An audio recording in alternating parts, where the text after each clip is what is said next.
Welcome back, Michael here, Wickerson Studios. I'm showing how simple it is to work with sites, which will allow you into understanding what's going on, similar to what the Path Mapper was kind of doing. So what I have here is I have a geometry that, if you take a look at it, um, it was pretty interesting. When I close it up and go back and close it up, I've done a Boolean difference of this cube that's contained within these spheres. However, if you notice, when I open up this side, which is nice, there isn't a missing circle inside. It's not like when I do the difference, it generated, and I guess that kind of happens every time, but I wanted to be specific about this. I wanted to show a very simple example of how to control your data and how to call by sites to make geometries correct. So what I'm going to do is go back to here and probably take off the sphere visibility, and I'll take off the box visibility for now. And that should be enough to start, even though I think we have, I'm not sure why my box is reading here. Probably because of this thing, because I put it in a container, and this thing we'll get rid of.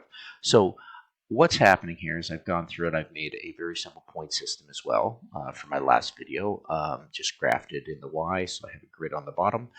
You can go so far and upgrade this, but let's just stay simple with 2x2, and then move it so it's in 2.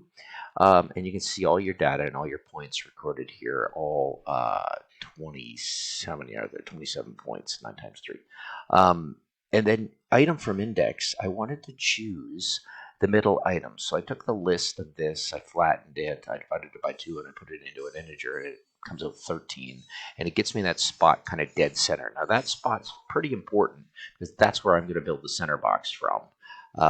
And when I build the center box, that's basically the geometry I want to Boolean things out of. But I want that point to be the reference point, but I don't want it to actually be in my point system. So I use the exact same data to use this wonderful site from index, all tree data over here, which I don't think I ended up using. I was just looking at all the tree data, which is a little different to look at. You're understanding things away from points as to what they're symbolized by as a tree, what that point symbolizes, and how to find it and how to reference it. Really nice tool. And then the tree and the list item, you can go here as well.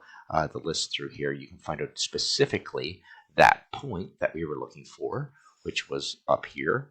The point is actually, but we can look at it as a site as well. Now with that site, we can use call by site, which is basically what I'm doing. I'm taking that site, moving away, and only ending up with every point. Don't let this little one down here fool you. This little point that's moving around, I was going to use that later, but maybe for now, I'll just take that and put that off so we're not actually considering what's happening there. But I am going to dig a little deeper into this. But obviously, all those points that were there, everyone but that center one, are going to be what are brought to the spheres. And so when I bring them in the spheres, you can see I can get a little tiny radius, but I'm not getting that middle one. So what's nice is I'm not erasing that from my box. It doesn't become a type of problem. So if you start with a very simple sample like this of how you might want to think of this data and move things away. So let's just take another one here. And what I like about Grasshopper 2 is there isn't a, what was it called? It was like a, I can't even remember Grasshopper 1. That's how far you can go into Grasshopper 2. It was like difference. It was like Boolean differences, or like solid differences, solid unions, all that language that was being used in here, region unions and all that. You've got to find an alternative way to develop that because it's not really here. Transform mesh, surface curve. Oh my goodness, what was it called? It's so simple to remember, and then here I am moving away. It's just not been on my dashboard. Well, there's one way to find out very quickly, which is actually a very powerful tool.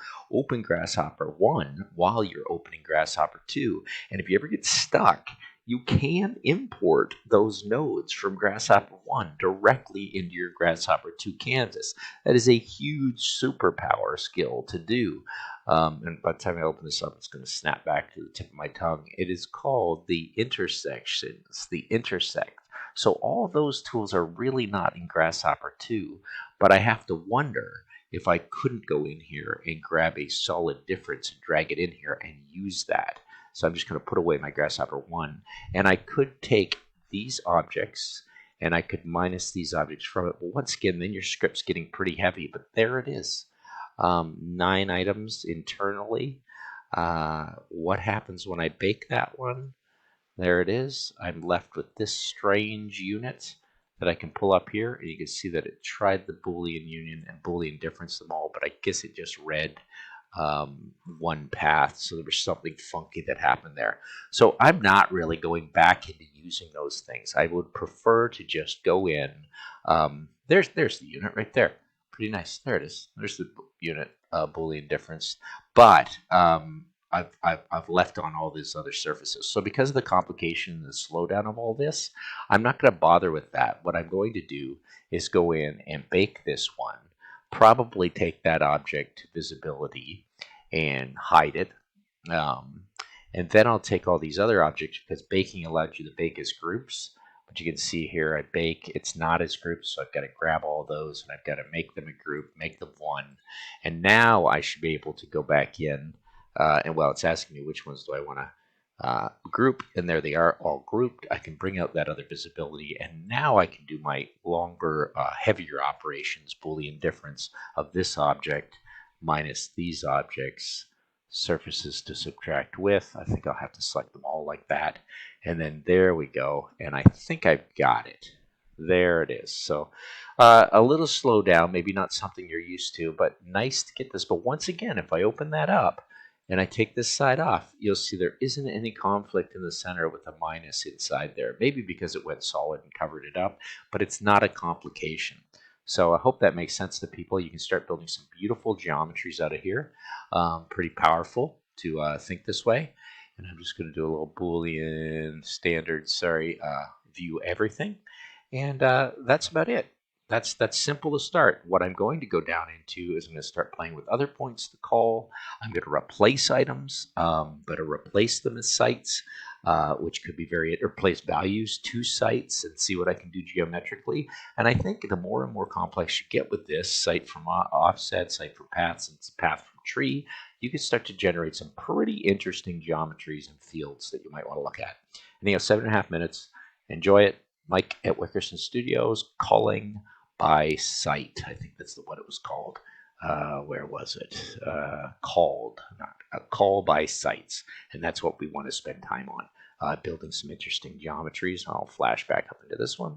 And that one I'll put back to where it was. All right. Thanks for watching.